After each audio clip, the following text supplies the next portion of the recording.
Eu sou a professora de Ciências Leonora. Estou com você hoje para mais uma aula de ciências e o tema da aula de hoje são práticas sustentáveis. Então, nós falamos na aula passada sobre os impactos ambientais. Hoje nós vamos falar sobre as práticas sustentáveis e que eu, você, nós temos que ter no nosso dia a dia se nós queremos cuidar do nosso meio ambiente. Espero que com a aula de hoje você venha aí identificar ações sustentáveis que preservem os recursos naturais para manter o equilíbrio ecológico, adotar atitudes conscientes ao consumo de água potável para a promoção da saúde, compreender a importância do desenvolvimento de tecnologias sustentáveis para a conservação do meio ambiente e também reconhecer a importância das práticas sustentáveis para garantir o equilíbrio da natureza. Então, no nosso diálogo hoje, a gente vai falar sobre o que são práticas sustentáveis. Para você, o que você acredita que são práticas sustentáveis? Diante do que nós conversamos na aula passada, dos impactos ambientais que causam danos aí para o meio ambiente, que são as queimadas, que são aí as enchentes, que é o aquecimento global, que é a destruição da camada de ozônio. Falamos aqui, abordamos muito aí sobre o desmatamento, falamos aí da floresta amazônica, do Pantanal, as queimadas que estão acontecendo lá, como que isso impacta o meio ambiente, que impacta a vida dos seres vivos. É necessário hoje a gente conversar sobre essas práticas, né, que a gente pode ter para garantir a sustentabilidade. Então, as práticas sustentáveis, nós vamos falar que é um conjunto de práticas, de ações que nós vamos aí ter para diminuir esses impactos ambientais ou até mesmo, por que não dizer, até eliminar. São atitudes, né, positivas que preservam os recursos naturais, mantendo aí o equilíbrio ecológico, mantendo a vida no planeta Terra. Isso que nós vamos aí no decorrer da nossa aula. Mas, na verdade, quando a gente pensa em práticas sustentáveis, nós vamos pensar em sustentabilidade. E o que é sustentabilidade? É você utilizar os recursos que você tem de uma maneira inteligente, de uma maneira racional, de uma maneira consciente, pensando aí nas próximas gerações. E quando a gente pensa aí nessa sustentabilidade, não somente aí o consumo da água, da energia, o uso do solo, mas também é aquele banco na praça que você senta, é a cadeira da sua escola que você utiliza, é aquele banheiro público que você vai. Tudo isso, quando você pensa em conservar, que você contribui para a preservação desses lugares, você está pensando em práticas sustentáveis.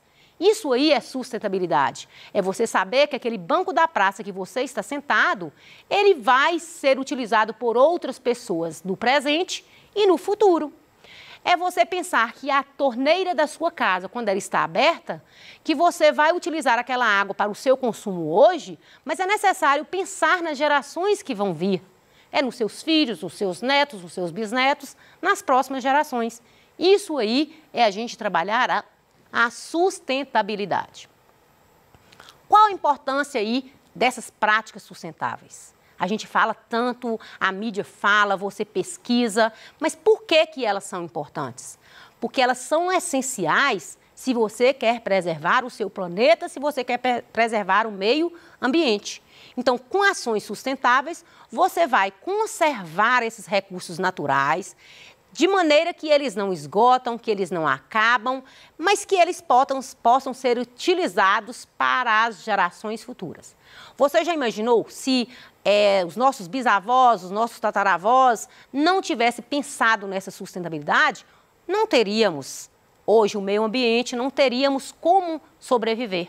Por isso que nós temos que pensar nas gerações vindouras, nas gerações futuras. Então, por isso, é preciso que a gente pense aí em respeitar as leis ambientais. Existem leis aí que o Brasil é um país que mais faz leis, tem muitas leis.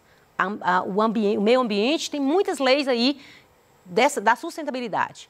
Existem leis para conservar os recursos hídricos, existem leis para proteção das florestas, existem leis para a proteção do solo, para a proteção das nascentes, para a proteção dos animais. E, no entanto, nós estamos aí vivenciando momentos, né, difíceis, impactos aí grandes que nós estamos vivendo nesses últimos dias, de pensar aí naquela queimada na floresta amazônica, pensar aí no Pantanal, pensar até aqui nas redondezas aqui de Belo Horizonte, o como que está sendo atingido pelas queimadas. Aí a gente pensa, se tem tantas leis, por que nós estamos vivenciando tudo isso? Porque, na verdade, nós temos as leis, mas precisa fazer cumprir as leis. É necessário ter uma maior fiscalização, ter um cumprimento melhor e até mesmo uma punição quando não obedece essas leis. É necessário também a gente pensar aí sempre em reciclar sempre. A reciclagem é um caminho viável para a sustentabilidade. É você reciclar, é você reaproveitar. É você controlar aí a poluição, você faz a sua parte, o seu vizinho faz a dele, a cidade faz a sua e juntos todos fazem, né, tem um só propósito, um só objetivo. Pensar aí até mesmo no descartar do lixo e resíduos, que às vezes você pergunta, mas o que eu posso fazer? Se cada um fazer a sua parte, nós vamos ter um todo. Mas se ninguém fizer a sua parte, nós vamos ter aí catástrofes, nós vamos ter aí problemas futuros, presentes e futuros. Porque às vezes a gente pensa no futuro, mas nós temos que pensar aqui no presente para chegar no futuro. E pensar aí também de proteger a biodiversidade. Nós já falamos demais aqui nas nossas aulas de ciências, como que é importante preservar a biodiversidade, como é importante não caçar os animais, fazer com que não tenha extinção, não tenha tráfico de animais, não tenha desmatamento. Tudo isso aí é você conservar a sua biodiversidade. E evitar aí o desmatamento e as queimadas para que a gente venha aí ter um ar puro, um ar menos poluído, ter aí as nossas matas, que hoje, daqui a alguns anos, a gente não venha contar uma história da floresta amazônica. O Brasil já teve um dia uma floresta que foi considerada uma floresta assim, com uma biodiversidade maior do mundo. Você não ter que falar assim, um dia aqui teve uma nascente que dava uma água potável para a população. Você não pensar, o Brasil era um país cheio de água, com uma grande abundância de água, com um solo fértil, que plantava muitos grãos, exportava muito grãos. A cultura do Brasil era riquíssima, que a gente não venha contar como o passado, mas que a gente venha pensar no nosso Brasil, no nosso país, no presente, pensando aí no nosso futuro. Quando a gente pensa na sustentabilidade, as tecnologias, elas são recursos favoráveis à sustentabilidade. Então, nós podemos aí utilizar as tecnologias de uma maneira positiva, atuando aí nessas práticas sustentáveis. Vamos ver aí algumas práticas sustentáveis que a gente pode usar aí com o uso das tecnologias. Então, quando a gente pensa em utilizar essas técnicas que a gente utiliza aí na agricultura, nós estamos pensando aí recursos tecnológicos, de uma forma também com um desenvolvimento sustentável. Então, você já ouviu muito dizer que a tecnologia ela veio para ser aliada do homem. Então, nós temos que usar as tecnologias de uma forma consciente e sustentável para favorecer, para contribuir com a sustentabilidade e não para destruir. Então, quando a gente avalia aí esses recursos tecnológicos, onde é que eles são usados, principalmente na agricultura? As técnicas de cultivo sustentável, o melhoramento genético, a rotação de cultura, a integração da lavoura, pecuária, floresta, tudo isso aí nós podemos usar recursos tecnológicos positivamente para contribuir para a agricultura. Então, o que é um cultivo sustentável? É quando você vai aí adotar uma agricultura, a gente tentou trazer uma imagem aí para você analisar aí um cultivo sustentável. é você criar estratégias importantes que você pode aumentar a produtividade agrícola sem agredir o solo, sem agredir, né, o meio ambiente. Então, é necessário que a gente sempre fique incentivando aí a cultura sustentável, de maneira que todas as pessoas também possam produzir de forma sustentável, usando o solo de uma maneira consciente, sem destruição, utilizando a água também de uma forma racional e consciente. Numa agricultura, num cultivo sustentável, por exemplo, utiliza muito algo que você até já ouviu falar, que é o gotejamento. Quando as pessoas têm o plantio, né, que o Brasil ele tem uma agricultura aí, um solo fértil, planta muito para a nossa subsistência e também para a exportação, nós vamos pensar aí numa irrigação de uma forma de gotejamento. Porque quando você faz uma irrigação de uma forma aleatória, você às vezes lança muita água fora sem necessidade, há um desperdício de água. Mas quando você faz o gotejamento, por exemplo, você vai dar para a planta, para o solo, a quantidade de água certa, sem desperdício. Isso aí é trabalhar também um cultivo sustentável. O melhoramento genético, ele é fundamental aí. A tecnologia tem favorecido muito no melhoramento genético. São essas modificações genéticas que é realizado nas plantas, gerando cultivo de hortaliças mais resistente às pragas, mas que pouco precisa utilizar agrotóxicos e também vai diminuir muito a contaminação do solo, dos lençóis freáticos e de substâncias químicas. Então, como que é o melhoramento genético? É você utilizar plantas, fazendo aí uma melhoria, uma modificação genética nessas plantas, de maneira que elas são selecionadas para que elas venham aí ter uma resistência maior às pragas e que assim não precise o agricultor usar agrotóxico, usar aí substâncias químicas que vêm poluir o ar, a água que vem poluir o ar, que vem poluir a plantação. Então, o melhoramento genético ele é diferente dos transgênicos. Vamos entender aqui. O melhoramento genético é uma modificação genética que ocorre aí nas plantas, por exemplo, mas que ocorre com a fecundação de plantas da mesma espécie ou às vezes do mesmo gênero. O transgênico, ele é um ser modificado geneticamente. Às vezes nem utiliza seres da mesma espécie. E a gente, se você aí for pesquisar mais sobre os transgênicos, você vai ver que ainda tem uma discussão muito acentuada sobre os transgênicos, porque a gente ainda não sabe os efeitos que esses alimentos transgênicos podem trazer aí para o nosso organismo, para o meio ambiente. Porém, o melhoramento genético é algo que a tecnologia favoreceu, porque você vai trabalhar com o melhoramento das plantas. Então, quando você aplica o melhoramento genético na agricultura, nós vamos ter, por exemplo, a melancia sem semente, a uva sem semente. São seres que ocorreu aí uma modificação aí dos seus genes, né, naquela fecundação, onde foram selecionadas plantas mais adaptadas, plantas mais resistentes. Então, o desenvolvimento, por exemplo, de frutas, né, sem semente, foi possível graças aí ao avanço do melhoramento genético. Qual a vantagem? Nós temos aí muitas vantagens aí do melhoramento genético, como, por exemplo, maior produtividade, resistência às pragas, com menor uso de defensivos agrícolas, como eu já falei para você, e também a produção de alimentos mais nutritivos. Então, são essas vantagens do melhoramento genético. E a rotação de cultura? A rotação de cultura é uma prática muito usável, sustentável, onde ela, como o nome já indica, rotação de culturas, tem uma rotatividade entre o plantio.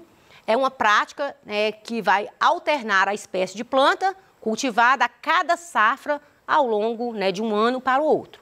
Se você plantou numa determinada área milho, na outra safra você já não vai plantar milho naquela área, você vai plantar feijão, ou às vezes você deixa aquele solo ali descansar por algum tempo, ou se você for cultivar, você vai cultivar um outro tipo de planta. Então, essa rotação de cultura é o revezamento de culturas em uma certa área agrícola. Favorece aí o desenvolvimento da lavoura, a produção, né, com maior quantidade, uma safra mais produtiva. Existe também a rotação de cultura, ela vai favorecer aí a recuperação do solo cansado, aquele solo que foi esgotado os nutrientes. Se você faz a rotação de cultura, automaticamente você está recuperando esse solo cansado. Essa técnica, ela tem baixo custo,